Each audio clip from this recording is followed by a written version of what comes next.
and welcome back to the How to Podcast series. I have with me a new friend from across the pond, as we say, enjoying probably a tea, possibly a tea or a coffee, something. A little bit of Guinness. I'm joking. A little Guinness. I'm joking. Good.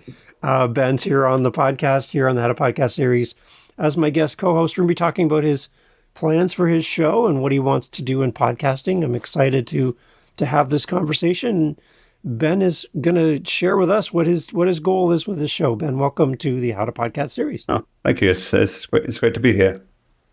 Excellent. Tell everybody where you are in this big world of ours. I'm typically based in London, but for the time being, just for the rest of summer, I'm at the south coast of the UK. So just having a bit of time to sort of like just reflect on some things. But beautiful. Nice. Excellent. So, Ben, you're in the process of starting a podcast. Is that correct? Yes. I've been considering the idea of setting up a podcast for a few years now. I think it dates back to early lockdown. So everyone was sort of, locked in, and I was playing with like a lot of ideas. And I think it kind of came out of this kind of moment when I decided to make a story, kind of thing. Like I tried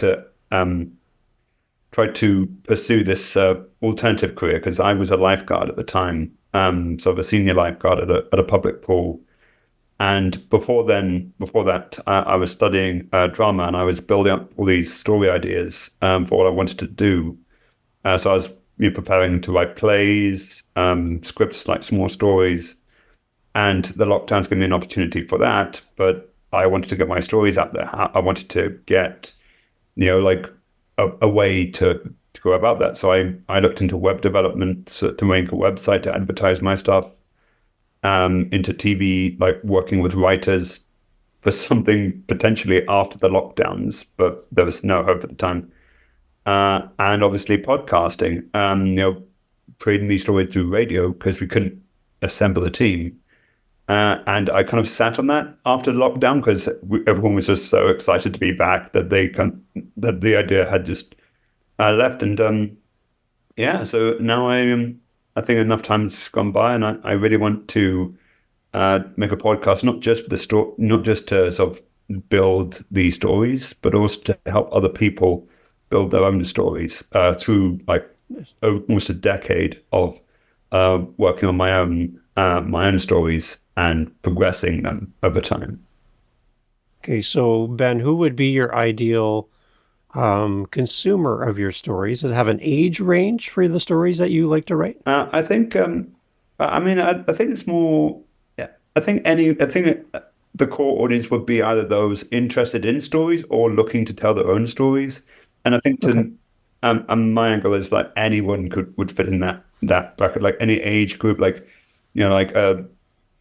so when I was started doing storytelling, I was like in secondary school, and I've met people on writing forums that are in like their late 50s, late 60s, still writing stories, like still pursuing writing as a profession. And so I think my main audience are those interested more in the craft than that would fit a particular niche, if that makes sense.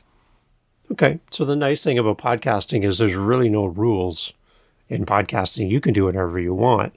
So what I'm thinking of when I listen to you is I would love to hear you tell one of your stories in an episode as an example, right? So we listen to it as an audio story. We can just fall in love with you as a storyteller.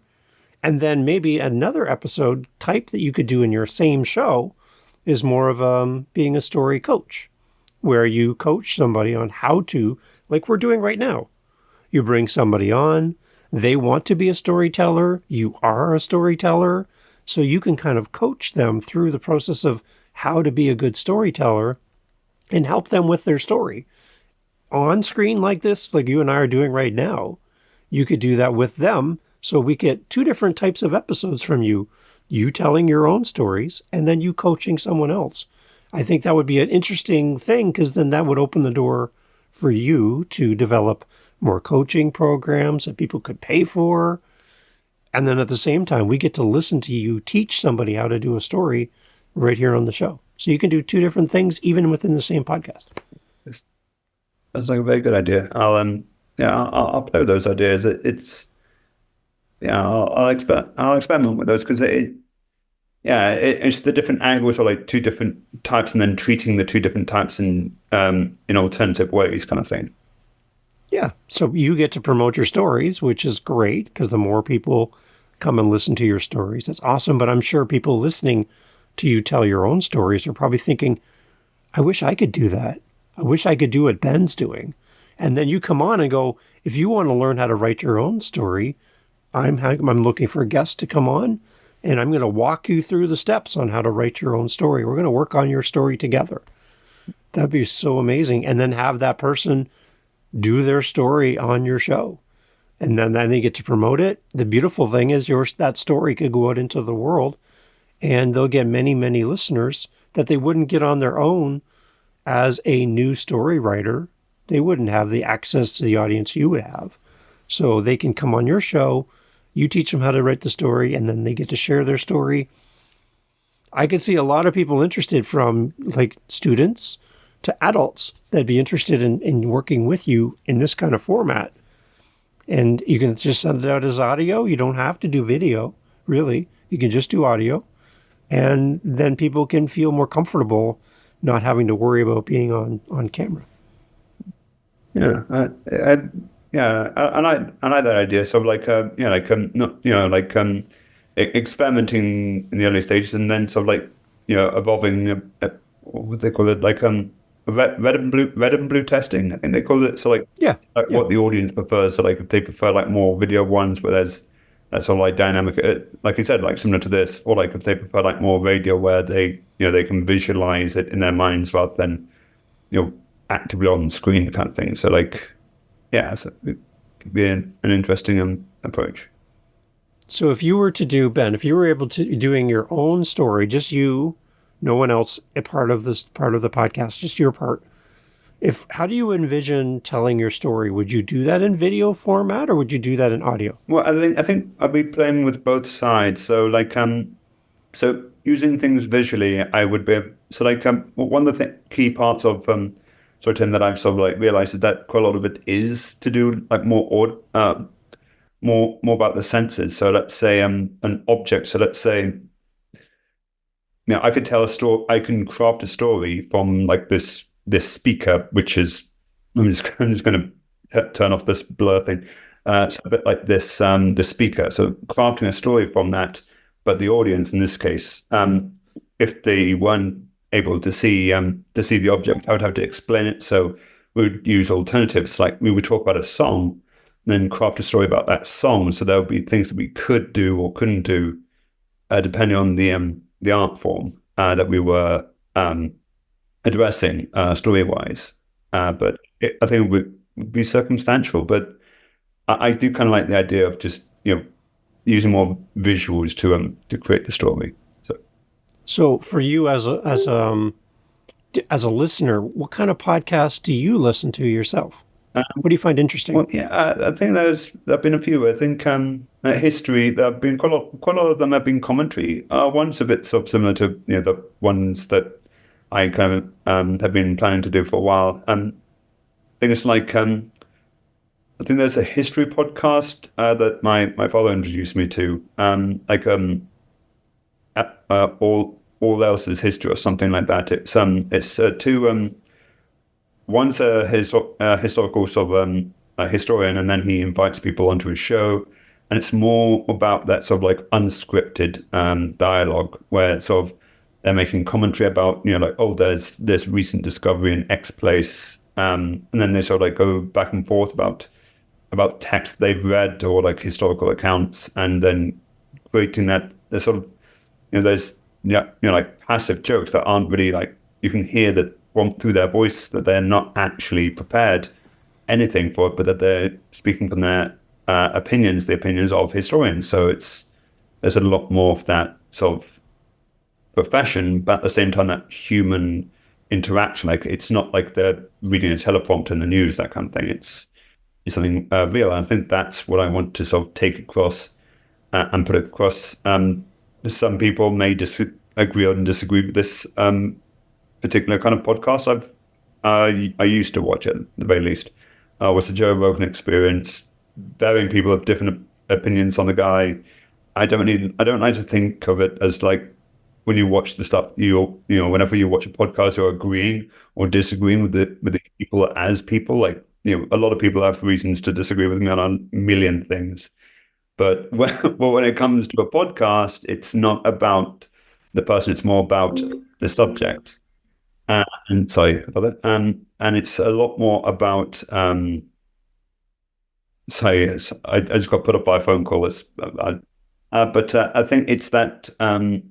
But it's the people he has on. Like there was a guy who recently spoke to who had this great story about like how he brought down these very like individually these people of a particular group, let's just say, very hateful group, but he managed to kind of convince them to drop their to stop their ways. So I'm getting a message. Sorry about that. And I think part of that, and it's that kind of it's kind of learning about the world through that, and I think that's what I wanted also the podcast to do, to change not so much like the world, but to encourage people to do things they have might have lost hope in doing.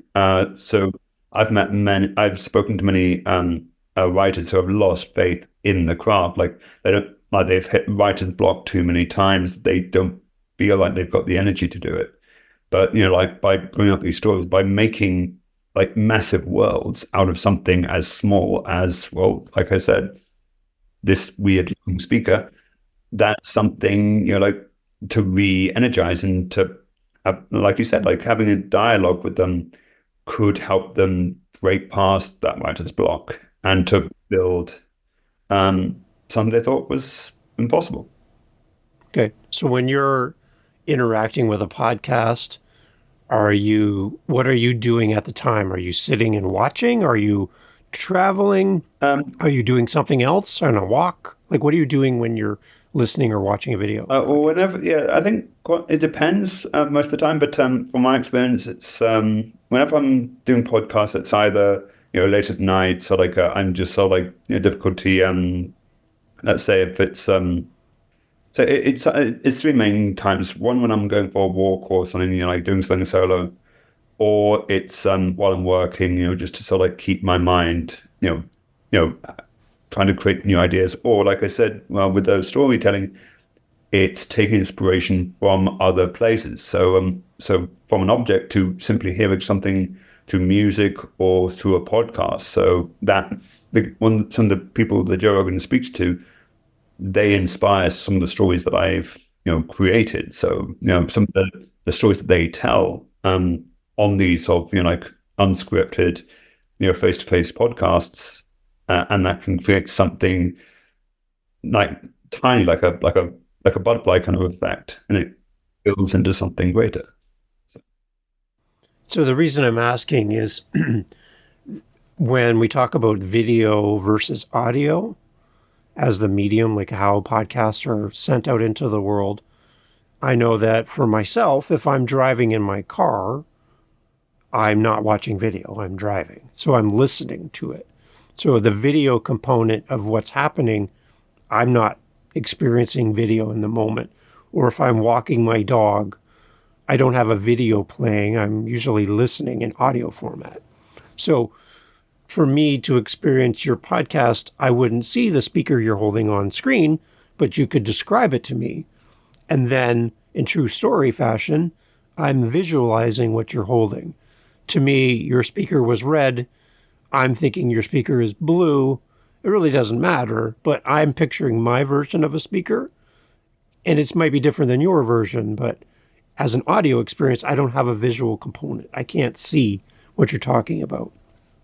So my encouragement for people who do a video podcast and an audio podcast, they do both, is when they hold something on screen in a video context, that they talk about it. Because they're going to take that same content and release it in audio with no visual component. So it might seem weird to hold up like my phone, but if I don't tell you I'm holding up my phone and I just say, do you see what I have in my hand? And you go, yeah, I see it. To an audio person, they have no idea what just happened. They don't know what I'm holding right now. They can't visualize anything. But if I say, I'm holding up my black phone and I'm just showing it to Ben here on the screen, now they're going, okay, well, Dave's holding up his phone. So they have some kind of point of reference. So my question to you for your show idea is, if you do video, you might not need to explain everything because it's video. But if you have any plans of releasing it in audio format, which would go to Spotify, Audible, all these other audio players that don't do video, you just have to kind of think about the audience and how are they going to experience this content. So just kind of keep that in mind as you kind of plan out, am I going to be a video podcast, an audio podcast, or am I going to be both? And just remember, how is the person going to interact with this content? Just kind of keep that in mind when you do that. I will, and I was thinking about what he was, and I think going back to what you're saying, like if it's red or green, if an object that's being discussed is, I think that also like does tie into to the art as well, like in a way, because it's not so much, it's more, but it's joining with the listener and whoever I'm sort of discussing things with, how they visualize how things are being done. So yeah, like if it's red or green, like they would have their own interpretation of it. It's a bit like reading a book. It's a bit like reading Harry Potter or his Dark Materials. Like if a color isn't specifically stated, it can still be sort of like adjusted in our minds. Like we imagine parts that weren't addressed, and we create them sort of alternative, or like we take from what we like. If you describe a whole, my interpretation of a whole, like in my mind, will be different to yours, or like to another, a listener's whole. But then we fill it with something specific, and then that sort of like it alters their whole, and it creates one that's so special to them, and that kind of thing. So I think So even I think there are some cases where, like, if one experience for video can still have a potentially even greater impact on the strictly audible. So where people can only hear, but the people who are visually watching it, it's a different. It's a lot more direct. There's real and not real. Like there's physical. Like I can see like the curves and that kind of thing. It's a different experience, but they're just hearing it. And so a tangent, so a little bit. Yeah, no, that's good. I just think we need to always remember that there's someone watching or listening to our podcast. We want to make sure that we don't exclude anyone or make them feel like they don't know what's happening, right? We want to make sure that we're very, very obvious with what we're talking about, or our story. And again, leave them some room to think and put themselves into the story themselves. So like, for example, if you had a story about going to your father's house and what happened at your father's house. Now, if it's not relative to the story, then let me as a listener or as a viewer put myself into my father's house, which is different than your father's house. So I'm listening to your story, but I'm applying it to where I am. So I'm in my father's house listening to your story. So if I don't have to be where your story is set, then let me go to my point of reference. I think that helps me to connect with the story as well. So, that's another way to kind of look at it is if it's not important to the story that I'm in your father's house, then let me go to my point of reference, right?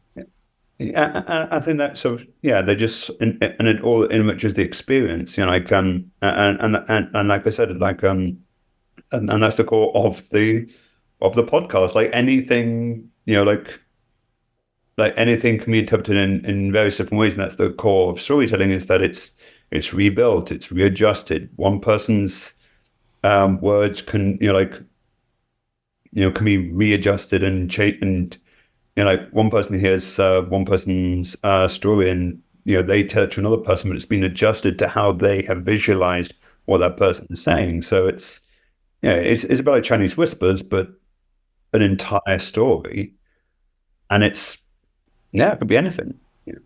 Yeah. And so the other part to all of this as well is remember we have a global audience. So here you and I are. You're in England and I'm in Canada. So we have two people who are very far apart from each other having a conversation. So there are things relative to Canada that don't make any sense to anyone in England.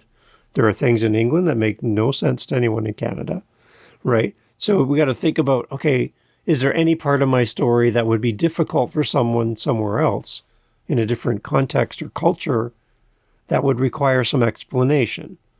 So a good example would be anything to do with money. So for you, if you're like, well, this is 10 quid, I don't know what that means. I'm going to have to go to Google and type in and convert that to Canadian dollars to have any context to whether that's expensive or if that's not expensive. I have no idea, right? So it might just go right past me that that's an expensive thing or that's not an expensive thing. So a little bit of clarification would help someone in a different context or culture to get the meaning of your story to you, and you understand what you're saying. If I say to you, that's two loonies, you're like, what did you just say? A loonie in Canada is a $1 coin. So that's what we call a dollar coin. We don't have dollar bills. We don't have paper money for that. We have little coins. So when I say it's two loonies, anyone in Canada would be like, that's $2 Canadian. But for someone outside of Canada, even Americans are like, what did you just say? But they don't understand. So I would have to kind of make sure that they explain what I'm saying. Common knowledge to me is not common knowledge to everyone. So if you want your story to connect with people beyond your region or where you are, you're going to have to expand a little bit. So keep that in mind as well. I fully agree, and I think I think that's also like very useful with sort of discussing things with other people through this the podcast that I'm working on. It's speaking with people, discussing stories with people from other countries would sort of broaden, like make the stories more the podcast, the discussions more universal. That I could be having a discussion with them, let's say someone in Japan, and sort of talk about their sort of their life there and discussing how to craft a story from their life. Let's say like 1 hour, like that morning, and they'll be bringing things up, habits or like parts of their culture that I don't know about and that I don't understand, but still being able to find some universal connection that you can still build from that. So I'd ask them self questions about sort of parts and find, okay, that's where this is, so I can imagine this description he's giving for this habit, and then building a story from that. Or like you said, someone in Canada sort of went to the capital city. Like you said, the coin. Like discussing how that can impact the story and change it completely. Like we could take an old story, like a really ancient story, like a Greek story, add in some of his, his or her, whoever's life, and then contort it into one that mixes two completely different cultures together into one story that reflects that person's life in an alternative kind of theme. So, yeah, it's fascinating. I like this. For you, Ben, what are you thinking about? Like when you record, are you going to take care of recording, editing, producing all of this yourself? Or are you going to look for somebody to do that for you? Kind of, what are your thoughts about that? I think everything. I think editing has been like one of my biggest Achilles heels, because I used to back when I was in university, I had made a very, very not the best attempt at YouTube, making a YouTube channel back then. And I was terrible at editing. Like I tried to make like one of those funny, whenever something went wrong, like that sort of error screen kind of thing. But I was never good at that. So I think I'd sort of bring in an editor, a bit like there's a guy called Markiplier. I used to be a big fan of his, and he would bring in an editor. Like he would try to do it himself, and he was very good at it, but it would take a lot of his time and a lot of his effort. Whereas with me, it's the opposite.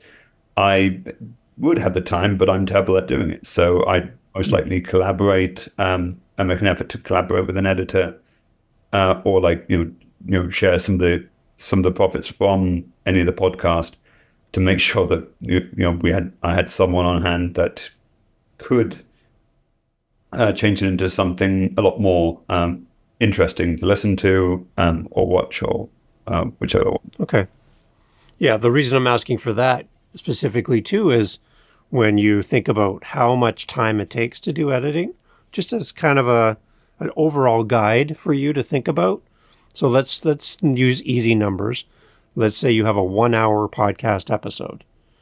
So 1 hour of recording time will take about 4 hours to do the audio edits, which will include the preparing, doing actual recording, editing, fixing any mistakes, and making it sound good. Usually about a ratio of 4 to 1. So 4 hours for every 1 hour of episode. Okay. So half hour would be 2 hours, right? So that kind of a ratio. So that's a 4 to 1 ratio. A video edit can take up to 10 times for 1 hour. So a 1 hour episode of recording time can take up to 10 hours of editing time.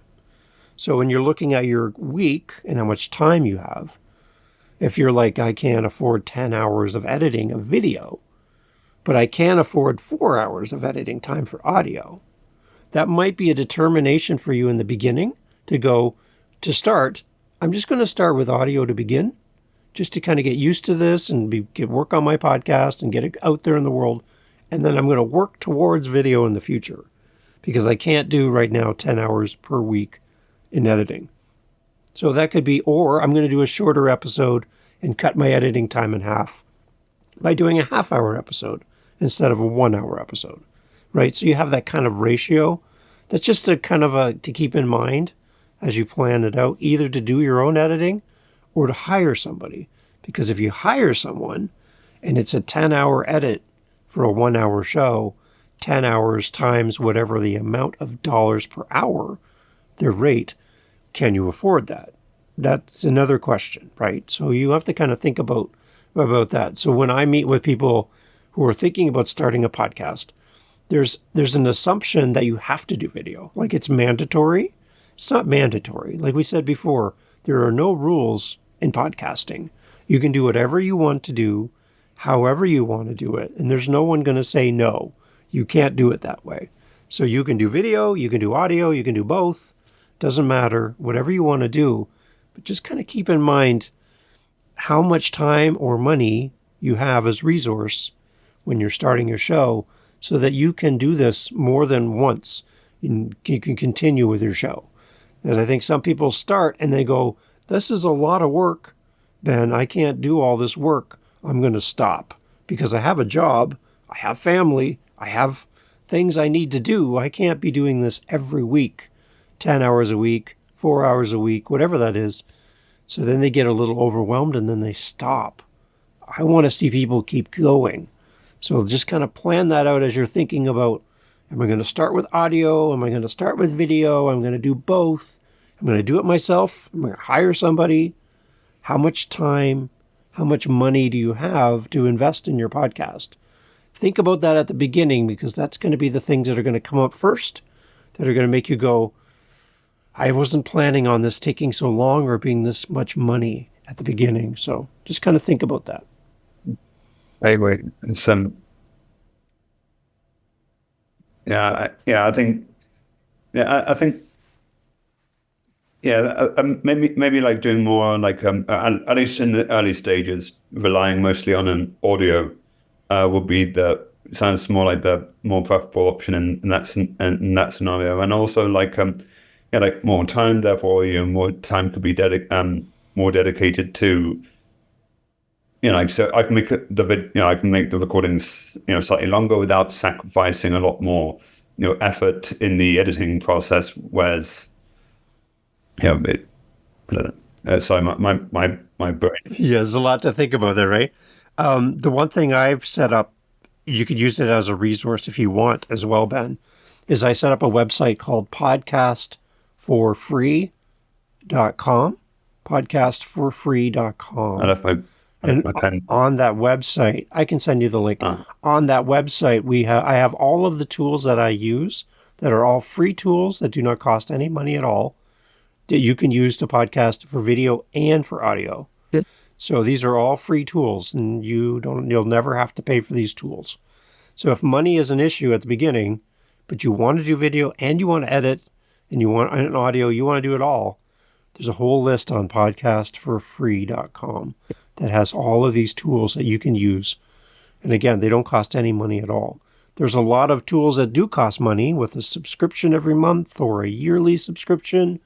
Some of them can get quite expensive. So there's alternatives to all the expensive programs that are out there. So that's on podcastforfree.com. That sounds very nice. That's very nice of you. Yeah. So those are the tools that I use because I host 8 different podcasts. So imagine spending 8 times the amount of money to have hosting all these editing tools and hiring somebody. That's a lot of money when you kind of do the math. So I do all my own editing myself. I'm a team of 1. So I do my website, I do my social media, I do all my editing, my recording, and a lot of the tools that I use are free. So yeah, there's a lot of great options out there as well. Yeah. Yeah. I mean, yeah. I think the more I get into the editing part of the recordings, I think more I'll also like adapt to it and sort of get better over time.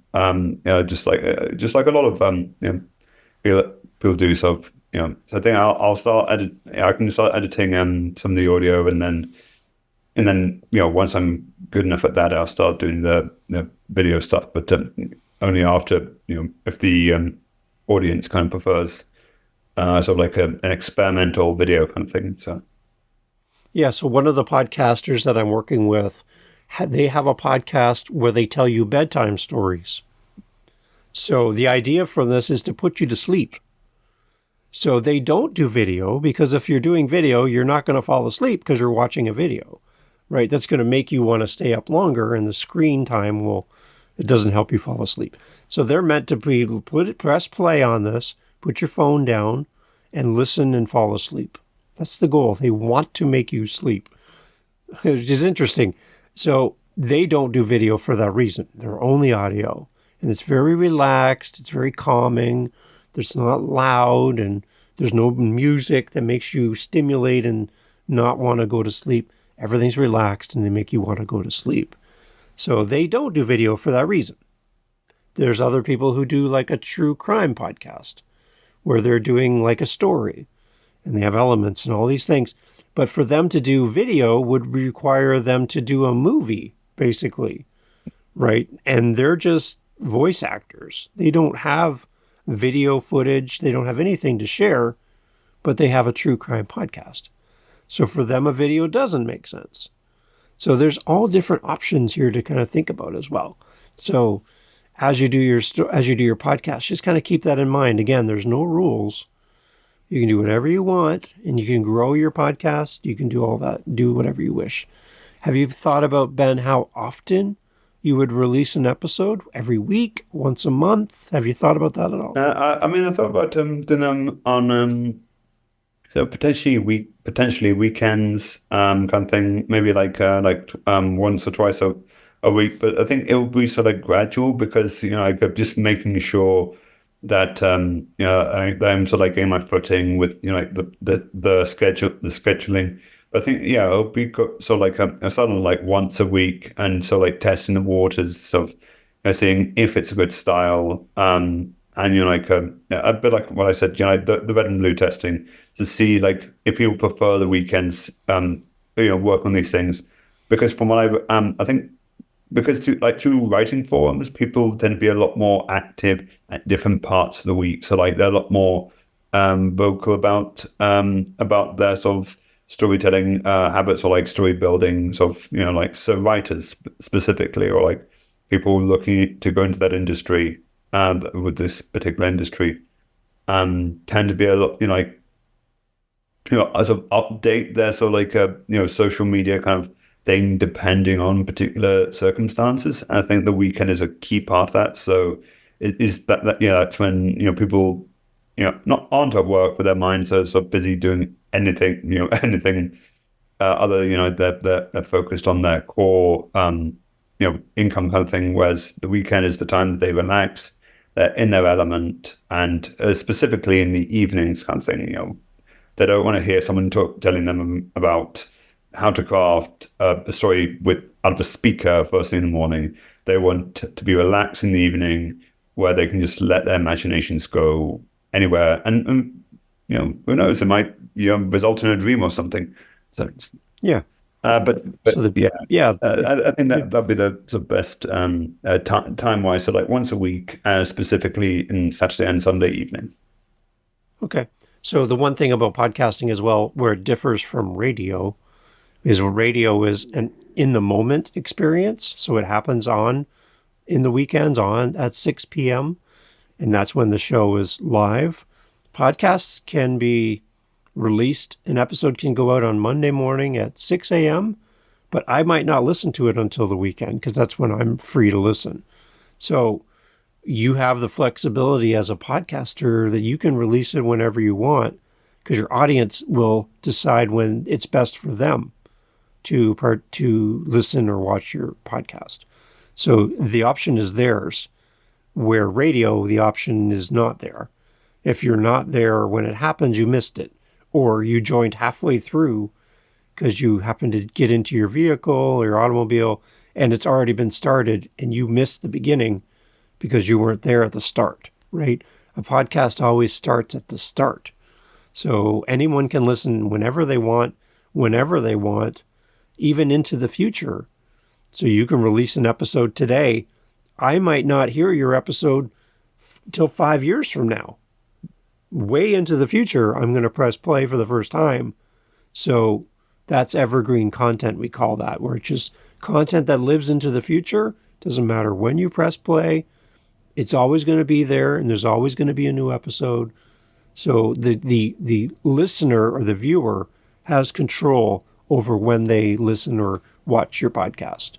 So for us as podcasters, it really doesn't matter when we release it, more about how often we release it. Because we want to create content that people can add to their life, add to their routine. So if you want to be every week, every 2 weeks, I believe you say fortnight, right? You can release whenever you wish. And then the listener or the viewer then will add you to their schedule, their routine, their calendar, based on their calendar.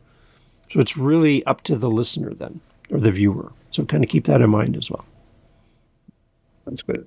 Yeah. I'll sort of implement that into the sort of structure of it. Good. Yeah, so some podcasters will do a live podcast where they will stream the podcast live, which will go to YouTube and Facebook and LinkedIn and all these different places. So that's a live experience for the viewers or the listeners. That's great, but just remember that not everyone can be there live at the point when you release it. They might be at work, they might be driving, they might be playing with their children, eating dinner. They might be doing something else. And again, there's time zones. So your live in London is different than my live in Canada. So, a New Zealand versus a California, they're in two different parts of the world at different times. So people might not be able to join you live in person. Then you're leaning back more towards radio in that experience, where if you're not there live, you missed it. So again, there's that option as well. So that's another way. Again, you can do whatever you wish for your show. If you want to do a live experience, great. Just realize that not everyone can be there in the moment. So they're going to be listening after the fact. That's all. Yeah, I agree. And I think that's sort of like special occasions kind of thing. So it's like YouTube is like, it's very rare that they go live. There's almost always an announcement, like they say, I'm going live at X time. I bet so some of the biggest YouTubers I've seen online have do it, and whenever they do it, it's a special event that they're recording, such as like a charity live stream. It's part of something greater than just a regular random video that they want to put out there. It's sometimes it's even for a laugh. I remember a few years ago, bringing the guy up again, the YouTuber Markiplier once recorded a like 30-second clip of himself hide underneath the table during a live stream. And it was like completely like it was halfway through someone else's live video, particularly a charity live stream, and he was just sort of like laughing and goofing around, and it just came out of absolutely nowhere.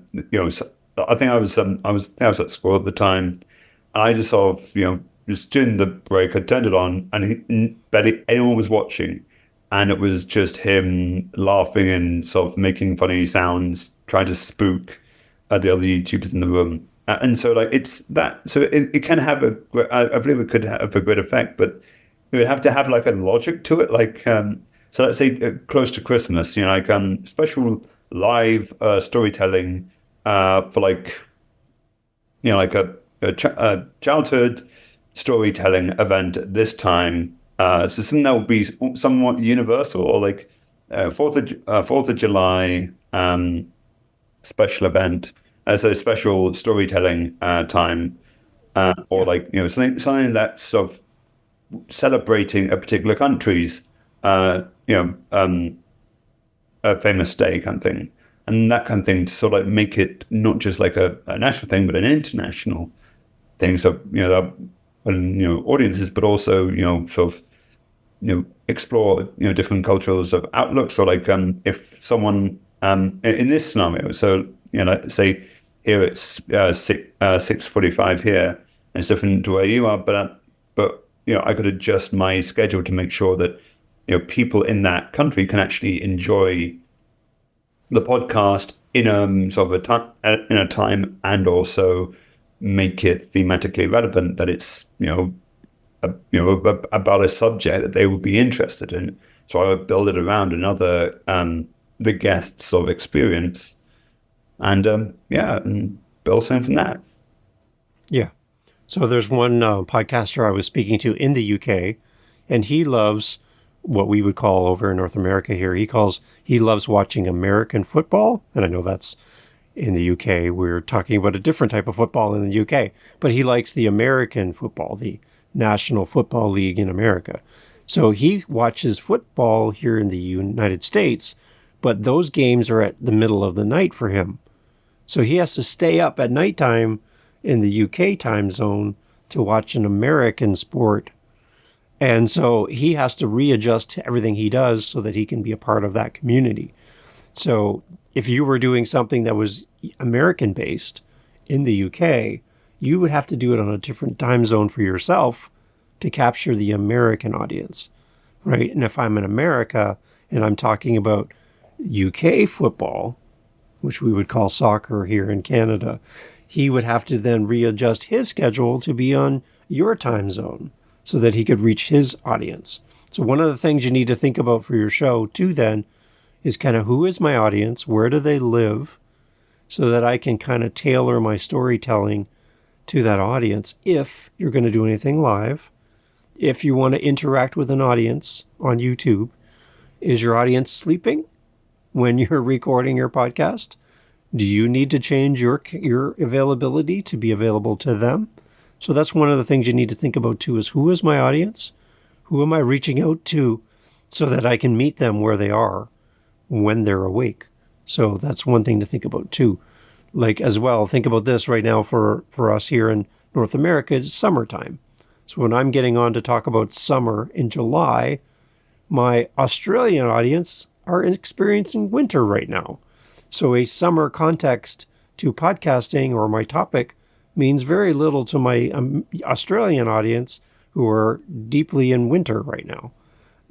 Any type of reference to summertime or getting out and going in the boat or going fishing or doing summer activities means very little to my Australian audience. So I need to remember that. So, and then the same for them. When they're talking summer, it's winter for us. So there's all these things as you have a global audience. Maybe that doesn't matter to you as a podcast in your show. But if it does matter, you need to think about that there's a global audience listening to you, and then embrace them as much as you can. So just kind of keep that in mind as well. Yeah, I agree. And I think that sort of like dynamic is also quite key, because because like I said, so I keep going back to the theme again.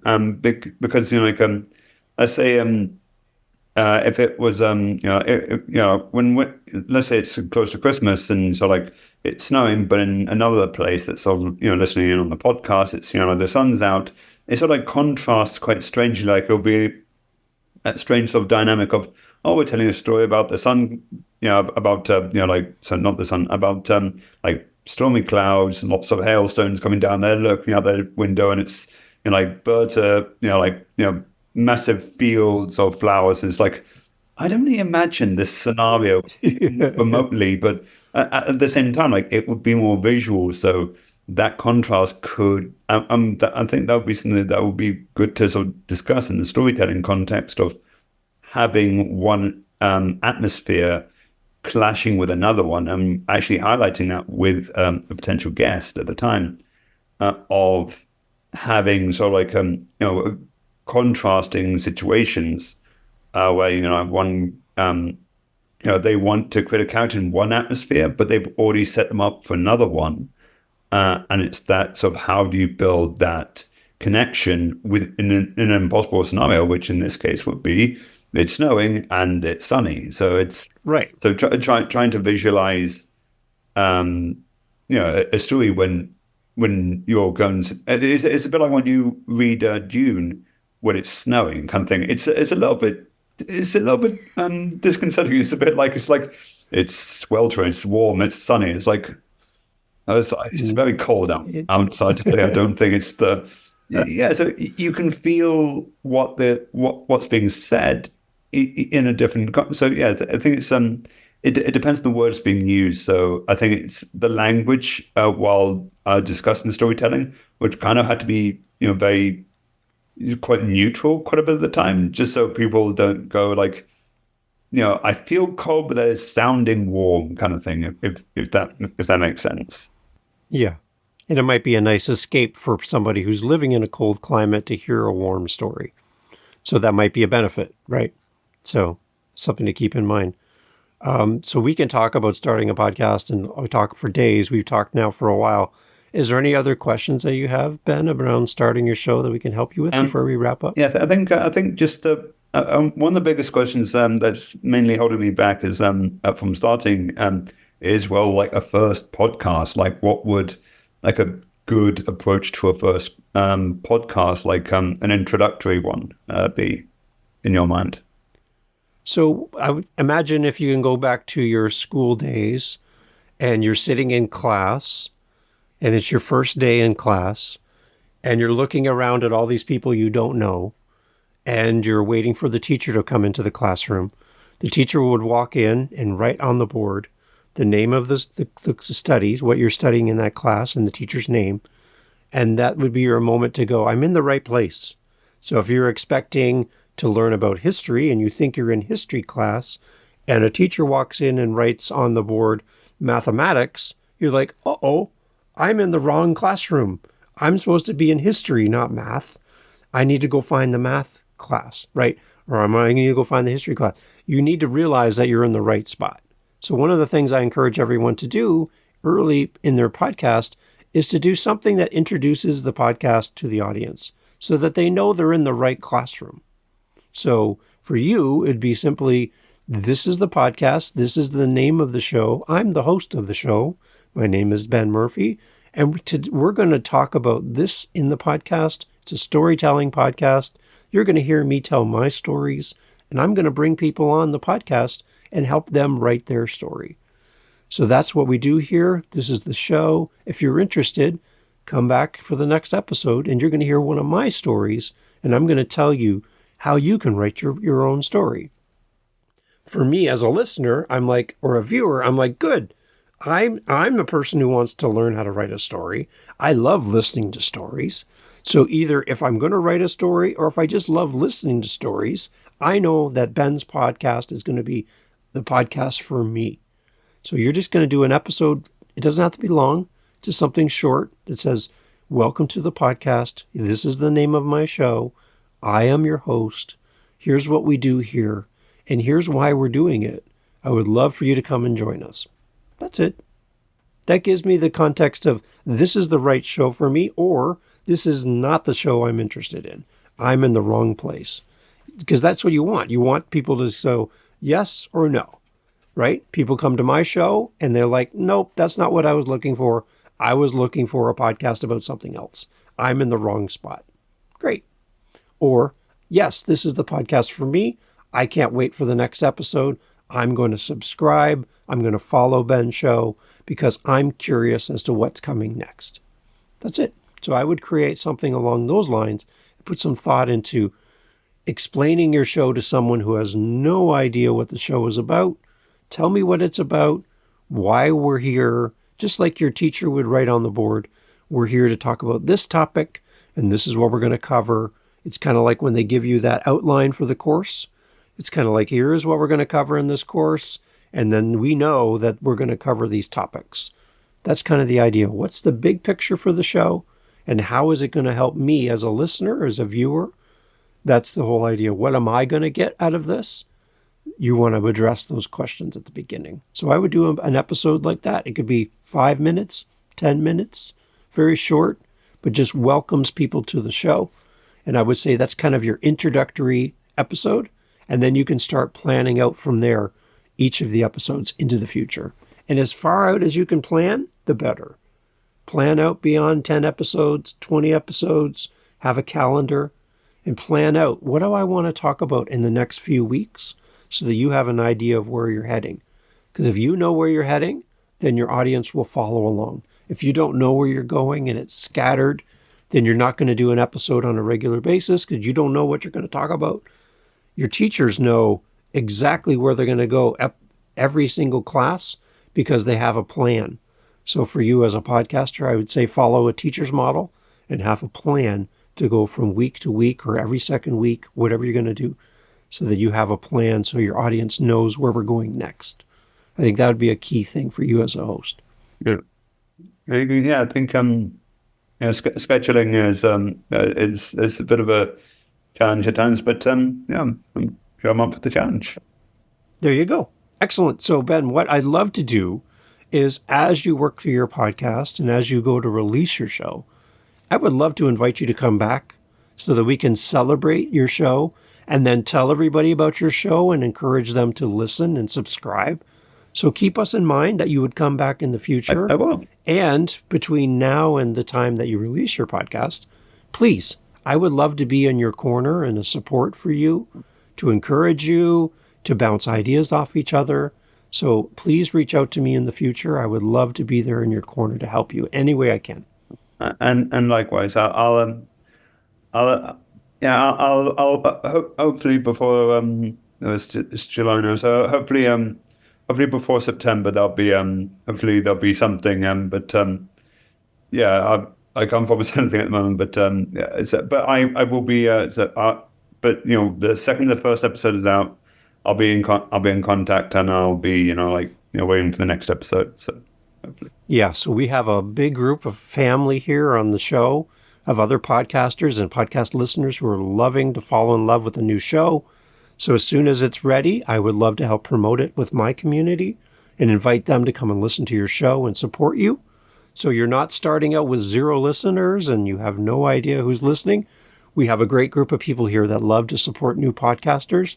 So just let us know and we'll send it out to the community and send a whole bunch of people from around the world who are going to come and support you as listeners. Okay, so you already have a community because you're part of our community. Thank you. Thank you, David. That means a lot. And likewise, if I'll be sending as many of my hopefully some of my audience and the same way as well. So hopefully, excellent. Things go well on both sides. Good, Ben. If people are curious and they want to know more about you and your storytelling and being able to help them tell better stories, is there a way for people to connect with you? I see your LinkedIn profile that I'm on right now while we're chatting, but is there any way that we can connect with you and reach out?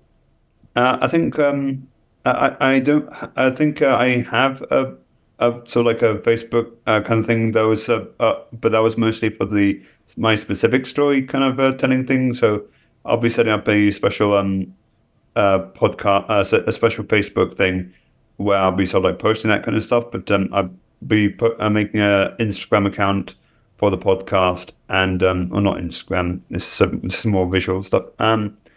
I'll be releasing them. I did have a website. I just need to get it back up and running, which had a lot of the descriptions of the different sort of project and styles I was working with, and I think I'll be adding a podcast chapter to that once the website's back up and running. So, okay, I'll send me any of those links. Yeah, send me the links, and I'll put them into the podcast so people can click on the links and come and talk to you as well. Thank you. Excellent. All right, Ben, thank you so much for being part of the show, and congratulations on the idea for your podcast. Thank you. Looking forward to being part of your community as a listener and as a viewer. Oh, thank you. Thank you very much for having me on. It's excellent. Great. Everyone, as you follow and listen to Ben here on the show, and if you want to encourage and support Ben, we'll have links for you in the future as well, so you can check out Ben's show. And Ben, can't wait to have you come back in the future. Thank you so much for I do join. Have a fantastic afternoon. Hey, thanks for being here at the end of the podcast. This is just for you because you're still here. Thank you for your support for the podcast. Thank you for listening to the show, sharing it with other podcasters. Maybe somebody you know is thinking about starting a show. I would love for you to say, hey, wait. You should go check out the How to Podcast series. It's got everything you need.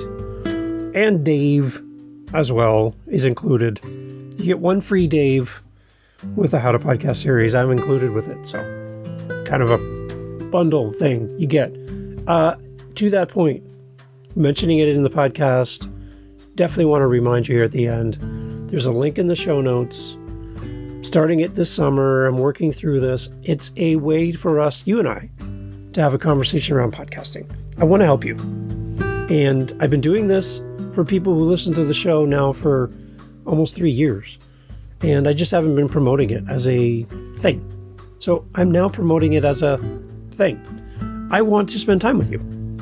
I kind of would love to hear your voice. We're going to jump on Zoom together. We're going to talk about your podcast. You get time one-on-one with me, 30 minutes in my calendar, completely free, no strings attached. You don't have to buy a blender or a vacuum or none of that stuff. No. You just us. I just like to help you. And whether you're thinking about starting a show or you have a show, you want to grow your show, whatever it is, I'd love to meet you, talk about your struggles, your questions, work together. And I am eventually developing this into more of a coaching program for podcasters. But I'm starting with my best friends first, for free. So if you're interested, you listen to the show, and I appreciate you. Link in the show notes. Let's get together and talk podcasting, okay? You and me. Let's talk. Let's talk soon. See you. Thanks.